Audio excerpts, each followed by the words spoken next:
আসসালামু আলাইকুম, আমি শওকত। বর্তমানে পড়ছি জুয়েট সিভিলে। আজকে আমরা এইচএসসি বাংলা দ্বিতীয় পত্রের রাইটিং পার্টের রচনা অংশটি দেখব। চলো শুরু করা যাক। প্রথমে আমরা দেখব যে রচনা কিভাবে লেখা উচিত, তারপরে আমরা কিছু সাজেশন নিয়ে দেখব। ধরো এটা একটা পেজ, এর প্রথমে উপরে আমরা রচনার নামটা লিখব। রচনার নামটা কালো কালি দিয়ে লিখবো না, নীল কালিতে লিখবো। As you wish. যদি নীল কালি দিয়ে লেখো তাহলে একটা আন্ডারলাইন করলেই চলবে, যদি কালো কালি দিয়ে লেখো তাহলে ডবল আন্ডারলাইন করিও। আর অবশ্যই ফন্টটা একটু বড় হবে, মিডলে হবে, এটা মাথায় রাখবা। দেন আমরা টাইটেল লিখবো, মানে সরি, এই পয়েন্টের নামগুলো লিখবো।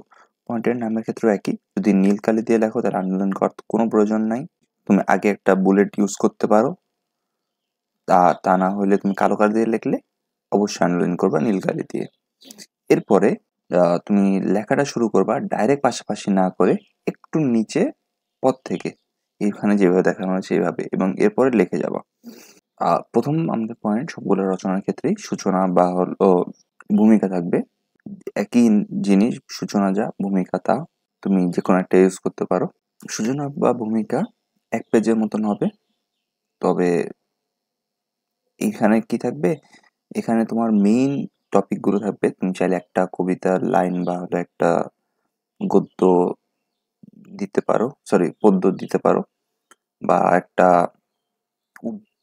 উক্তি দিতে পারো, যেটা তোমার নাম্বার বাড়াইতে সাহায্য করবে। কারণ তোমার সূচনাটাই স্যাররা পড়বে, আর শেষে উপসংহার, মাঝখানেগুলো কিন্তু পেজ গুনবে খালি।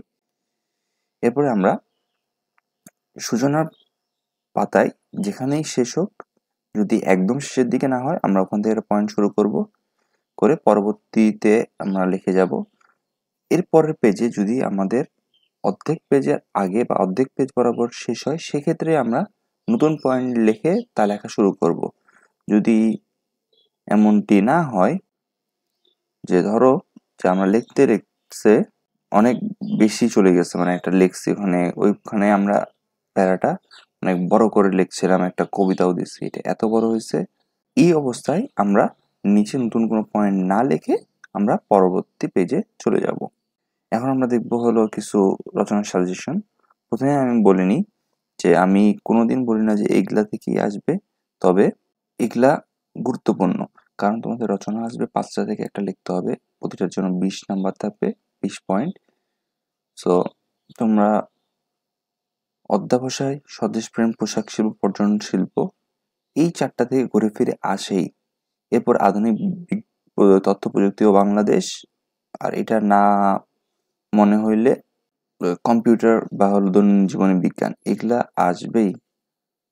সো এখানে আমি পয়েন্টগুলো লিখে রাখছি, এটা আমার নোট খাতা থেকে, তোমরা চাইলে পজ করে স্ক্রিনশট নিতে পারো। আমি প্রথমে এগুলো লিখে দেখাচ্ছি। এরপরে তোমরা হলো এগুলা না, পয়েন্ট বাড়ে, পয়েন্ট অ্যাটলিস্ট 20টাও দিবা। এটা হলো বাংলাদেশের পর্যটন শিল্প। এখানে একটা জিনিস বলি, 6 নম্বরে বাংলাদেশের পর্যটন শিল্পের অবস্থা। এখানে তুমি হলো কিছু বলবা যে কি, এখন কেমন আছে, এরপরে তুমি হলো বিভিন্ন পর্যটন স্থানের নামগুলো দেওয়া শুরু করবা। আর আমি এখানে দেখো ব্র্যাকেটের শেষে কিন্তু ব্র্যাকেট দিয়ে লিখে রাখছি যে আমি এই পয়েন্টটা কোথা থেকে পড়ছি, মানে পড়ার জন্য, একবার খালি তথ্য নেওয়ার জন্য। তো একইভাবে এটা আমি মেইনলি মিজান লাইব্রেরি, অক্ষরপত্র, লেকচার, এই 3টা মিলাই পড়তাম। তবে 3টাই আমার ছিল একদম পুরাতন। মিজান লাইব্রেরিটা অনেক পুরাতন, লেকচারটা 2 বছর আগের, আর অক্ষরপত্রটা ছিল বলা যায় রিসেন্ট। এটা হলো অর্থনৈতিক উন্নয়নে নারী সমাজ। এরপরে আসবে আমাদের স্বদেশপ্রেম। স্বদেশপ্রেমের 20টা পয়েন্ট। স্বদেশপ্রেমটা পড়তে পারো, স্বদেশপ্রেম গুরুত্বপূর্ণ। অনেকেরই প্রশ্ন থাকে যে আমরা কত পেজ লিখবো, কত বড় লিখবো। সো আমার কথা হলো 20টা পয়েন্ট লিখবো আমরা, প্লাস 20 পেজ লিখবো। পেজ মানে কি, ধরো যে তোমাদের খাতাটা তো এইভাবে খুলবা, তাহলে এখানে পেজ হলো 2টা, মানে এই পিঠ মিলে একটা না, 2টা পিঠে 2টা, এই হিসেবে 20 পেজ প্লাস লিখবা। আমি জেএসসিতে 20 পয়েন্ট